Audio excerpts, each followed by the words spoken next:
Hello everyone, welcome to Avlokan IAS. Today we are diving into one of the most fascinating economic chess matches of our time. How India is responding to Donald Trump's aggressive tariff policies. And trust me, India's response is nothing short of strategic billions. On February 1st, 2025, Trump imposed a devastating 25% tariff on Indian exports, the highest among Asian nations. Pakistan got 19%, Japan 15%, but India a whopping 25%.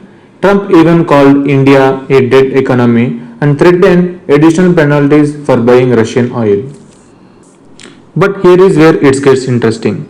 Instead of retaliating with counter tariffs like most countries would, PM Modi launched something called Swadeshi 2.0, a masterstroke that's turning America's pressure tactics against themselves.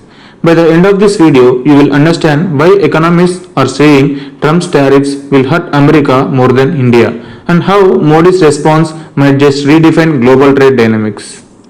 Let's start with what exactly happened. Trump didn't just wake up one day and decided to target India. This is part of his broader America First strategy. But the execution reveals some serious flaws in understanding modern economics. Here is the breakdown of tariffs across the region. India faces 25%, Pakistan 19%, Sri Lanka and Bangladesh 20% each, while Japan, while recently struck a deal, got away with just 15%. But why is India targeted so heavily? According to US Treasury Secretary Scott Bessent, the entire US trade team is completely frustrated with India. But what are the reasons? First, India maintains a trade surplus with US, about $45 billion in goods trade. Now, this completely ignores the services balance, where the US actually has a surplus, but Trump only looks goods trade. Second, India refuses to give concessions on agriculture and dairy, sectors that are the backbone of rural India, employing hundreds of millions of farmers. The US wants India to open these markets to American agricultural products and GM foods. Third, India continues buying Russian oil and maintains defense ties with Russia. But here is the hypocrisy. The former US ambassador to India actually advised India to buy Russian oil during the Ukraine crisis to prevent global oil shortages that would hurt US consumers. And finally, fourth is India's membership in BRICS, which bothers Trump a lot. And do you know the irony here? Trump wants a trade deal with what he calls a dead economy. If India's economy is really dead, why is he so desperate to access our markets? And India's response has been crystal clear. We will not bow to bullying tactics. External Affairs Ministry spokesperson stated that India's comprehensive global strategic partnership with the US has weathered several transitions and challenges and will continue to move forward. But India has drawn some non-negotiable red lines. They are agriculture and dairy. These sectors employ over 600 million Indians. Opening them to subsidized American products would devastate small farmers and rural livelihoods. As one expert noted, no independent government, no government of India can accept this kind of browbeating and bullying by even the United States of America. Second is defense diversification. India has increased defense trade with the US from virtually zero in 2005 to $24 billion by 2022. But India also maintains strategic autonomy by diversifying defense partnerships including with Russia. And the third is energy security. India is an energy deficient country. Buying oil at the cheapest rates serves our national interest. Just like Europe bought billions of dollars worth of refined oil from India that originally came from the Russia. And finally, strategic partnerships. India's participation in BRICS, SCO and other multilateral forums serves our interest while we simultaneously engage with Quad and other Western partnerships. Here the message is clear. India will engage on mutually beneficial terms, not under pressure. Here is where Trump's strategy backfires spectacularly. Recent research shows that Trump's tariffs are set to hurt US more than India. Let me break down this exactly why. When you put a 25% tariff on Indian goods, those costs gets passed directly to American consumers. A $1,000 product from India now costs $1,250 in America. With potential penalties for Russian oil purchases, this could go up to $1,500. That's 50% inflation on essential goods. For example, in 2018, when Trump imposed tariffs on steel and aluminum, washing machine prices in the US increased by 20%. These tariffs also directly affects US manufacturers. Many US companies depend on foreign components.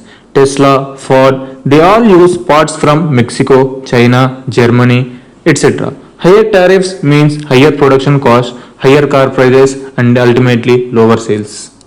The steel industry case study is telling that while steel tariffs saved some jobs in US steel production, they destroyed 6.5 million jobs in industries that use steel. They are machinery, construction, and automotive. These tariffs also make stock market volatile.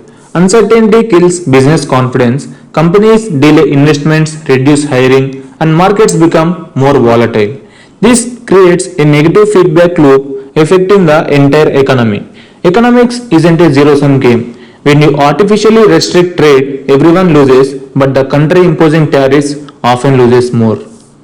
Before continuing further, I would like to inform you about our free answer writing initiative in Telegram, wherein we provide a UPSC level question daily and we will freely review them and give valuable insights to the answer. And Avlokan IAS also runs the paid evaluation program at a very affordable price, wherein we provide detailed evaluation of your answer, highlighting your strengths and weaknesses and suggest your areas of improvement. The link of the both will be provided in the description. Do check them out. Thank you. Now, here is where Modi's genius becomes apparent. Instead of falling into Trump's trap of trade war, Modi launched Swadeshi 2.0, a brilliant three-pronged strategy combining economics, politics, and diplomacy. Modi called for a national movement, vocal for local, urging Indians to buy Indian products. This isn't just patriotic, it's strategic economics. By boosting domestic demand, India creates a buffer against export shocks. If US tariffs reduce our exports, strong domestic consumption can absorb the impact. This is exactly what China did during its growth phase. Build a massive internal market first.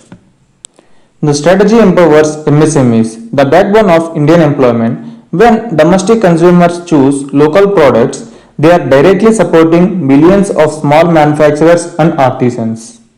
While Trump called India a dead economy, Modi flipped this into a national mission. If we want to become the third largest economy, everyone must contribute to this mission. Anyone not supporting local products is essentially not doing their patriotic duty. This creates powerful political messaging. The same Swadeshi movement which helped us gain independence is now helping us to achieve economic sovereignty. This is perhaps the most sophisticated aspect. By not retaliating with counter tariffs, India keeps dialogue channels open while building leverage. A strong domestic economy weakens any foreign country's ability to pressure India. The message to the US is clear. We won't compromise on key sectors, but we are not seeking confrontation either. We are building our own strength. This isn't just about trade, it is about future world order. Trump's aggressive tactics are accelerating what economists call de-dollarization and friendshoring. Countries are realizing over-dependence on the US market makes them vulnerable to political pressure. India's response, building domestic strength while diversifying partnerships, is becoming a template for other nations. The irony is that Trump's actions are undermining long-term US interests. It is weakening their alliances by treating India a democratic ally, a key partner against China. The same way as adversaries, Trump is pushing India towards greater strategic autonomy. It is also accelerating alternatives like India's FTA with UK, Australia and UAE. And it is also strengthening their competitors, and it is also contributing in their own self-economic harm. The US economy becomes less competitive as businesses face higher input costs and consumers face inflation. India's approach is strategic patience combined with self-strengthening, positions it better for the multipolar world that's emerging. India's response to Trump's tariffs reveals a maturing economy and sophisticated diplomatic strategy. Instead of emotional retaliation, India chose strategic strengthening. Instead of trade war, India chose self-reliance. The lesson here isn't just about economics, it's about how smaller powers can respond to pressure from superpowers. Build your own strength, maintain your principles, keep dialogue open, but never compromise on core interests. Trump wanted to pressure India into submission. Instead, he may have accelerated India's journey towards becoming a truly self-reliant economic powerhouse. What do you think about India's strategy? Is Swadeshi 2.0 the right response, or India should have retaliated more aggressively? Let me know in the comments below. Thank you for watching.